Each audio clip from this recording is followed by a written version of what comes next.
अब चलिए जल्दी जल्दी से हम कुछ क्वेश्चंस कर लेते हैं क्वाड्रिलेटरल से रिलेटेड, ताकि हमारा कॉन्सेप्ट क्वाड्रिलेटरल की टाइप्स के बारे में आराम से क्लियर हो जाए। पहला क्वेश्चन हमसे क्या कह रहा है, what do these shapes have in common. इन तीनों शेप में कॉमन क्या है ये हमें बताना है। तो पहला चीज तो हम देखते हैं, पहला ऑप्शन कहते हैं दे आर ऑल क्वाड्रिलैटरल्स, ये सारे क्वाड्रिलैटरल हैं।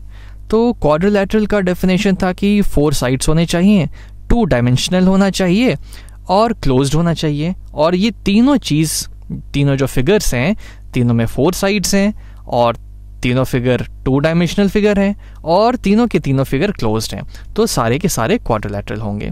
दे आर ऑल रोम्बसेस, तीनों के तीनों रोम्बस हैं। रोम्बस का डेफिनेशन, रोम्बस हमसे कहता था कि ऐसा पैरेललोग्राम जिसके चारों साइड इक्वल हो। अब पहले फिगर में तो चारों साइड इक्वल नहीं दिख रहे हैं, तो ये तो रोम्बस नहीं होगा। ये रोम्बस हो सकता है क्योंकि इसमें चारों साइड इक्वल दिख रहे हैं, ये भी रोम्बस हो सकता है क्योंकि इसमें भी चारों साइड इक्वल दिख रहे हैं। लेकिन यहाँ पे कहा है कि दे आर ऑल रोम्बसेस, तो ये गलत होगा, तो हम इसको टिक नहीं करेंगे। दे आर ऑल स्क्वायर्स, चारों के चारों स्क्वायर हैं। तो ऐसा रोम्बस जिसमें 90 डिग्री का एंगल भी होता है, जिसके सारे एंगल्स 90 डिग्री के होते हैं। तो यहाँ पे ये वाला जो फिगर है इसमें तो एंगल 90 डिग्री नहीं है, तो ये सारे स्क्वायर नहीं होंगे।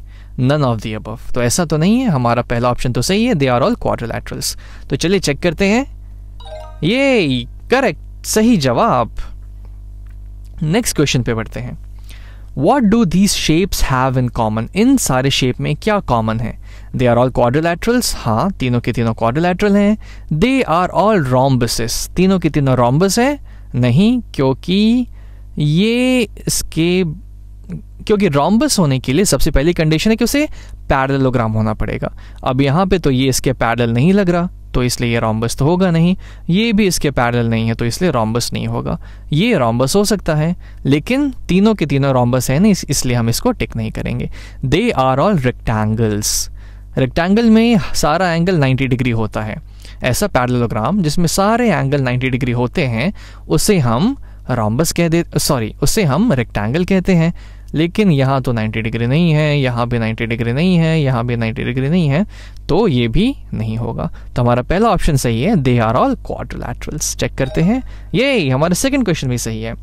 अगला क्वेश्चन देख लेते हैं, which of these shapes is a quadrilateral but not a rhombus. अब हमको ऐसा शेप पे टिक करना है जो एक क्वाड्रिलैटरल तो है, मतलब जो एक 4 साइडेड क्लोज्ड फिगर है, लेकिन वो रोम्बस नहीं है। ये जो है ये रोम्बस हो सकता है क्योंकि रोम्बस ऐसा पैरेललोग्राम होता है जिसके चारों साइड इक्वल हो, और इसमें मुझे चारों साइड इक्वल दिख रहे हैं, तो ये रोम्बस होगा। लेकिन मुझे ऐसा क्वाड्रिलैटरल चूज करना है जो कि रोम्बस ना हो। ये क्वाड्रिलैटरल है लेकिन ये रोम्बस नहीं है, तो ये मैं टिक कर दूंगा। ये हो सकता है रोम्बस, नहीं हो सकता, क्यों?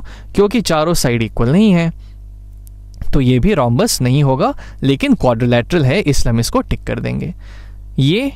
ये तो रोम्बस नहीं है क्योंकि इसमें साइड्स तो इक्वल दिख ही नहीं रहे हैं, क्योंकि रोम्बस होने के लिए सबसे पहले तो इसको पैरेललोग्राम होना पड़ेगा, और हर पैरेललोग्राम एक क्वाड्रिलैटरल होता है, और हर क्वाड्रिलैटरल की 4 साइड्स होते हैं। लेकिन यहाँ तो 1 2 3 4 5 6 साइड्स हैं, तो ये तो क्वाड्रिलैटरल ही नहीं है। तो हमारा ये ऑप्शन और ये ऑप्शन सही है। चलिए चेक करते हैं, और ये सही, हमने तीनों सवाल सही कर दिए। कुछ और सवाल देख लेते हैं, जैसे कि ये मान लेते हैं, which of the following statements must be true about a rhombus. Rhombus के बारे में जो सबसे सही, एकदम सही बात है वो हमें बतानी है। पहला बात क्या है, it has 4 sides of equal length. हाँ भाई सही बात है, रोम्बस के चारों साइड इक्वल होते हैं, तो ये सही है। इट हैज 4 राइट एंगल्स, ना राइट एंगल हो सकता है, नहीं भी हो सकता, ज़रूरी नहीं है, क्योंकि अगर रोम्बस का सारे एंगल्स राइट एंगल हो गए तो उससे हम स्क्वायर बोलेंगे। लेकिन रोम्बस में ऐसा भी एक रोम्बस हो सकता है, चारों साइड बस इक्वल होने चाहिए और पैरेलल होने चाहिए। ये इसके पैरेलल है, ये इसके पैरेलल है, ये इसके पैरेलल है, और ये चारों इक्वल हैं, तो रोम्बस होगा। तो ऐसा ज़रूरी नहीं है कि उसमें राइट एंगल हो या ना हो, लेकिन यहाँ पे कहा गया है मस्ट बी अ रोम्बस, तो ये हम टिक नहीं करेंगे। It has 2 pair of parallel and opposite side. हाँ तो ये सही होगा। क्यों सही होगा? क्योंकि सारे रोम्बस पैरेललोग्राम तो होते ही हैं, पैरेललोग्राम तो होते ही हैं। इसीलिए ये स्टेटमेंट भी सही होगा। चलिए देखते हैं, और हमारा जवाब सही है। ये नेक्स्ट क्वेश्चन पे बढ़ते हैं। Which of the following statements must be true about a rectangle. अब रेक्टेंगल के बारे में हमें बताना है। Select all that apply. It has 4 sides of equal length. ना ना ना ना ना, रेक्टेंगल तो कुछ ऐसा होता है, ये ऐसा कुछ, ये जिसमें ये इसके पैरेलल हुआ और ये इसके पैरेलल हो गया, और सारे एंगल्स 90 डिग्री के होते हैं। तो all sides of equal length तो नहीं होगा, क्योंकि ऐसा तो होता ही नहीं है, तो ये हम नहीं टिक करेंगे। It has 4 right angles. हाँ, ये बात सही है कि चारों एंगल जो होते हैं वो राइट एंगल होते हैं। It has 2 pairs of parallel and opposite side. तो हाँ, ये सही है, क्योंकि हर रेक्टेंगल एक पैरेललोग्राम होता है, पैरेललोग्राम होता ही है। तो उसके दोनों पेयर, एक ये पेयर हो गया और एक ये पेयर हो गया, दोनों पेयर पैरेलल होंगे, तो ये भी सही हो जाएगा।